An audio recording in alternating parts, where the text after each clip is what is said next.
Hi hello. ഇപ്പോൾ ഒരു chicken മധുപൂത്ത് റെസിപ്പിയാണ് കേട്ടോ ഞാൻ പറയാൻ പോകുന്നത്. എളുപ്പത്തിൽ ഉണ്ടാക്കാം, കുക്കറിൽ ഉണ്ടാക്കിയതാണ് കേട്ടോ.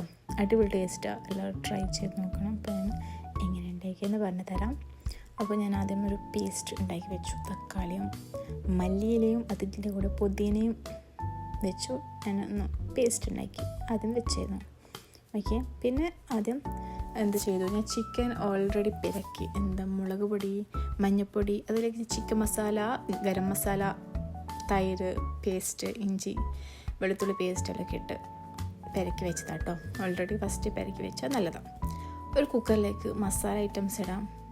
ഗ്രാമ്പൂ, ഏലക്ക, അതുപോലെ മസാല ഐറ്റംസ് എണ്ണയിലിട്ടതിന് ശേഷം അത് പൊട്ടി വന്നതിന് ശേഷം എന്ത് ചെയ്യാം, ഉള്ളിയിട്ട് കൊടുക്കുക. ഉള്ളിയിട്ട് നന്നായി വഴറ്റി കൊടുക്കണം കേട്ടോ. അതിലേക്ക് ആവശ്യത്തിനുള്ള ഉപ്പ് ഞാൻ ചേർത്തിട്ടുണ്ട്. അതിലേക്ക് പിന്നെ ഇട്ടത് ഇഞ്ചി, വെളുത്തുള്ളി, പച്ചമുളക് പേസ്റ്റാണ് കേട്ടോ. പേസ്റ്റ് നിങ്ങൾക്ക് ഇഷ്ടമുള്ള അത്ര ഇട്ട് കൊടുക്കാം. ഓക്കെ, എരിവിനനുസരിച്ചിട്ട് അത് ചേർക്കാം.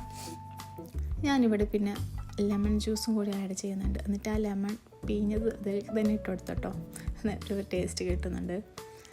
എന്നിട്ട് ഞാൻ ഓൾറെഡി ചെയ്ത് വെച്ച തക്കാളിയും പുതിനയും മല്ലിയും ഇട്ട് ഞാൻ ഓൾറെഡി പേസ്റ്റ് ചെയ്ത് വെച്ചായിരുന്നല്ലോ, അത് അതിലേക്ക് ഇട്ട് കൊടുത്തോട്ടോ. എന്നിട്ട് നന്നായി മിക്സ് ചെയ്ത് കൊടുക്കണം. നന്നായി മിക്സായി അതൊന്നും അങ്ങനെ കുറുകി വറ്റി വരണം കേട്ടോ, എല്ലാം ഒന്ന് ചേർന്ന്. അതിന് ശേഷം ഞാൻ അതിലേക്ക് ഫസ്റ്റ് പെരക്കി വെച്ചിരുന്നല്ലോ ചിക്കനാണ് നെക്സ്റ്റ് അതിലേക്ക് ഇട്ട് കൊടുക്കേണ്ടത്. ചിക്കൻ ഇട്ട് കൊടുത്തതിന് ശേഷം നന്നായി മിക്സ് ചെയ്യാം. നന്നായി മിക്സ് ചെയ്ത് വെള്ളമൊന്നും ചേർക്കേണ്ട ആവശ്യമില്ല കേട്ടോ, ചിക്കനിൽ തന്നെ വെള്ളം ഇറങ്ങി. പിന്നെ ആ മസാലയിൽ നമ്മൾ ഓൾറെഡി ഉപ്പിട്ടു. പിന്നെ ചിക്കൻ പെരിക്കപ്പോൾ ഉപ്പിട്ടായിരുന്നു. ആവശ്യത്തിന് ഉപ്പ് നിങ്ങൾ നോക്കിയിട്ടാണ് കേട്ടോ.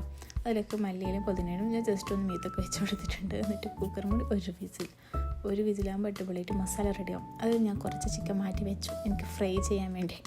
എനിക്ക് വേണമെങ്കിൽ എടുത്താൽ മതി. അങ്ങനെ ചെയ്തപ്പോൾ നല്ല ടേസ്റ്റ് ആയിരുന്നു.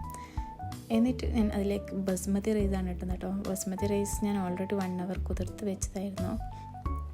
അതും ഞാൻ 2 ഗ്ലാസ്സാണ് എടുത്തത്. അതിലേക്ക് 2 ഗ്ലാസ് വെള്ളം ഞാൻ ഒഴിച്ചിട്ടുണ്ട് കേട്ടോ. അടിപൊളിയായിട്ട് ഒരു വിസിലാകുമ്പോൾ അടിപൊളിയായിട്ട് വരും കേട്ടോ.